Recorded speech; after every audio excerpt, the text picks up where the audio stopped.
ನಮಸ್ಕಾರ. ಮಾನ್ಯ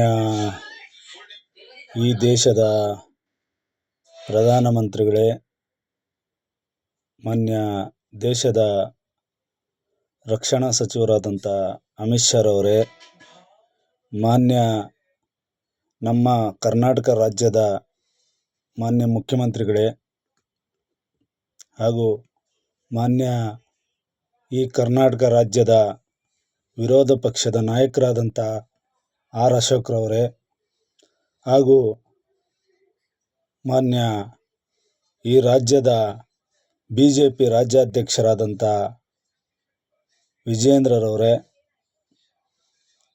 ಹಾಗೂ ನಮ್ಮ ಕರ್ನಾಟಕ ರಾಜ್ಯದ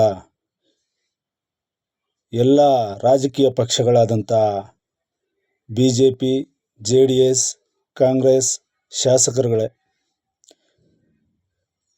ಇಂದು ಈ ರಾಜ್ಯ ಎತ್ತ ಸಾಗಿದೆ. ಈ ದಲಿತ ಶೋಷಿತ ಸಮುದಾಯಗಳಿಗೆ ನ್ಯಾಯ ಕೊಡಿಸುವಂಥ ಕೆಲಸ ಎಷ್ಟರ ಮಟ್ಟಿಗೆ ಸಾಗಿದೆ. ಏನಿವತ್ತು ರಾಜ್ಯದಲ್ಲಿ 3 ದಿನಗಳಿಂದ ನಡೀತಾ ಇರುವಂಥ ಮಾನ್ಯ ರಾಜರಾಜೇಶ್ವರಿ ನಗರದ ಶಾಸಕರು ಆದಂತಹ ಮುನಿರತ್ನರವರು ಏನು ನಮ್ಮ ದಲಿತ ಶೋಷಿತ ಸಮುದಾಯದ ವಿರುದ್ಧ ಬಾಯನ್ನು ಅರಿಬಿಟ್ಟಿದ್ದು ಹಾಗೂ ಹೆಣ್ಣು ಮಕ್ಕಳ ಬಗ್ಗೆ ಅವಹೇಳನಕಾರಿಯಾಗಿ ಮಾತನಾಡಿದ್ದು ಇಂದು ರಾಜ್ಯ ತಲೆ ತಗ್ಗಿಸುವಂಥ ಕೆಲಸ ಆಗಿದೆ. ಆದರೆ ಇವತ್ತಿನ ದಿವಸ ಏನು ಒಂದು ದಿವಸದಲ್ಲಿ ಈ ಒಂದು ದಲಿತ ಶೋಷಿತ ಸಮುದಾಯದ ಯಾರಾದರೂ ಒಬ್ಬ ದಲಿತ ಶಾಸಕ ಈ ರೀತಿ ಮಾತಾಡಿದಿದ್ರೆ ಇಷ್ಟೊತ್ತಿಗಾಗಲೇ ಏನು ಬೀದಿಗಿಳಿದು ಹೋರಾಟ ಮಾಡ್ತಾಯಿದ್ರು ವಿರೋಧ ಪಕ್ಷಗಳು. ಆದರೆ ಇವತ್ತು ನಮ್ಮ ದಲಿತ ಶೋಷಿತ ಸಮುದಾಯಗಳಿಗೆ ನ್ಯಾಯ ಸಿಗುತ್ತಾ ಅನ್ನೋದೇ ಒಂದು ಯಕ್ಷ ಪ್ರಶ್ನೆ ಆಗಿದೆ. ಏನು ಈ ದಿನ ಈ ಮುನಿರತ್ನ ಬಗ್ಗೆ ವಿರೋಧ ಪಕ್ಷಗಳು ಬ್ಯಾಟ್ ಬೀಸ್ತಾ ಅವರ ಪರವಾಗಿ ಎಷ್ಟು ಚೆನ್ನಾಗಿ ಮಾತಾಡ್ತಾ ಇದ್ದಾರೆ, ಅದೆಲ್ಲ ಡೂಪ್ಲಿಕೇಟ್ ವಾಯ್ಸ್ ರೆಕಾರ್ಡ್ ಅಂತ. ನಿಮಗೆ ಮಾನವೀಯತೆ, ಶೋಷಿತ ದಲಿತರ ಪರವಾಗಿ ಬದ್ಧತೆ ಏನಾದರೂ ಇದ್ದರೆ ನೀವು ಈ ಕೂಡಲೇ ಅವರ ಶಾಸಕ ಸ್ಥಾನವನ್ನು ಅನರ್ಹ ಮಾಡಲಿಕ್ಕೆ ಮಾನ್ಯ ರಾಜ್ಯಪಾಲರಿಗೆ ತಾವು ಈ ಕೂಡಲೇ ಪತ್ರವನ್ನು ಕೊಡಬೇಕು. ಅದೇ ಇವತ್ತು ಒಬ್ಬ ದಲಿತ ಸಮುದಾಯದ ಶಾಸಕ ಈ ರೀತಿ ಮಾಡಿದ್ದಿದ್ರೆ ಈಗಾಗಲೇ ನೀವು CBI, ED ಇಂಥವುಗಳನ್ನ ಮಾಡಬೇಕು ಅಂತ ವಕಾಲತ್ತು ಮಾಡ್ತಾಯಿದ್ರಿ. ಜೈಲಿಗೆ ಕಳಿಸುವಂಥ ಕೆಲಸ ಮಾಡ್ತಾಯಿದ್ರಿ. ತೇಜೋವಧ ಮಾಡಿ ಅವರ ಒಂದು ಶಾಸಕ ಸ್ಥಾನವಾಗಲಿ ಸಚಿವ ಸ್ಥಾನವನ್ನಾಗಲಿ ಅನರ್ಹ ಮಾಡಲೇಬೇಕು ಅಂತ ಒಂದು ಬದ್ಧತೆ ಹೊಂದಿರ್ತಾ ಇದ್ರಿ. ಇದು ನಿಮಗೆ ಸರಿನಾ? ಈ ಮಲತಾಯಿ ಧೋರಣೆ ನಿಮಗೆ ಈಗ ಮಾಡಿಸಿ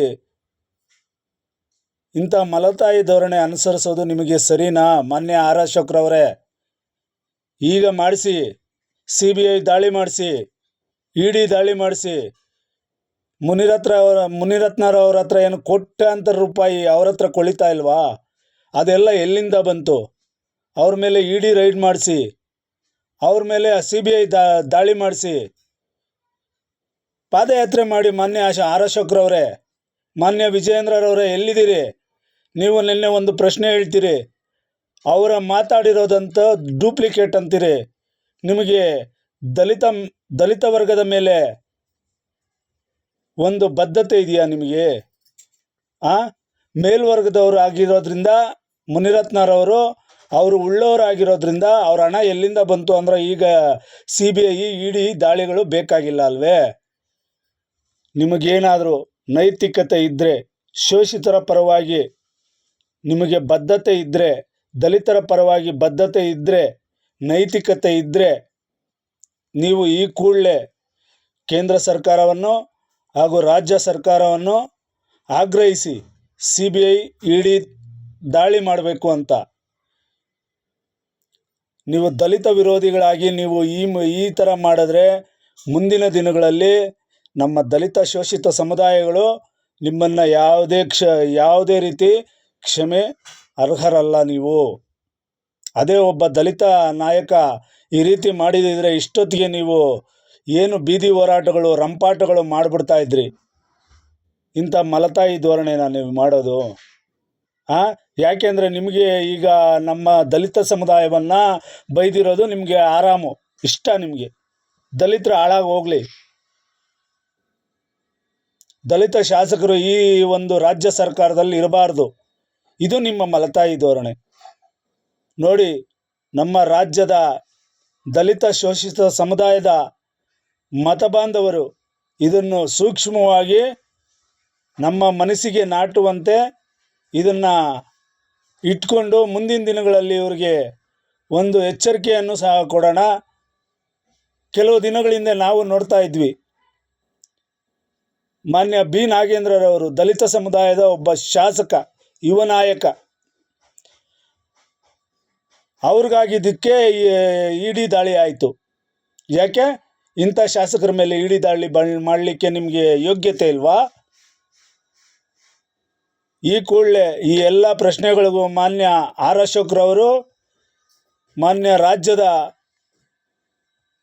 BJP ರಾಜ್ಯಾಧ್ಯಕ್ಷರಾದಂಥ ವಿಜಯೇಂದ್ರರವರು ಈ ಕೂಡಲೇ ಉತ್ತರವನ್ನು ಕೊಡಬೇಕು.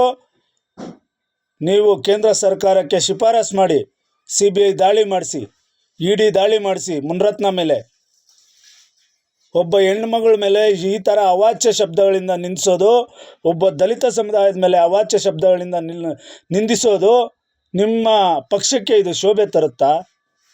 ಇದು ಡೂಪ್ಲಿಕೇಟ್ ಅಂತೀರೆ. ನಿಮಗೆ ಎಷ್ಟು ಮಾನವೀಯತೆ ಇರಬೇಕು? ಇವುಗಳನ್ನೆಲ್ಲ ರಾಜ್ಯದ ದಲಿತ ಸಮುದಾಯ ಸೂಕ್ಷ್ಮವಾಗಿ ಗಮನಿಸ್ತಾ ಇದೆ. ಮುಂದೆ ಇದಕ್ಕೆ ತಕ್ಕ ಉತ್ತರ ಕೊಡಲೇಬೇಕಾಗುತ್ತೆ ಮಾನ್ಯ ಆರ್ ಅಶೋಕ್ರವರೇ, ವಿಜಯೇಂದ್ರರವರೇ. ದಯವಿಟ್ಟು ಮಾನ್ಯ ಮುಖ್ಯಮಂತ್ರಿಗಳು ಇದನ್ನು CBI ಮತ್ತು EDಗೆ ಈ ಕೂಡಲೇ ತನಿಖೆಗೆ ಕೊಡಬೇಕು. ಇವರು ಮುನಿರತ್ನ ಅವ್ರನ್ನ ಶಾಸಕ ಸ್ಥಾನವನ್ನು ರಾಜ್ಯಪಾಲರು ಅನರ್ಹ ಮಾಡಬೇಕು ಅಂತ ಈ ಮೂಲಕ ನಾನು ಆಗ್ರಹಿಸ್ತೇನೆ. ಜೈ ಬಾಬಾ ಸಾಹೇಬ್ ಅಂಬೇಡ್ಕರ್, ಜೈ ವಾಲ್ಮೀಕಿ.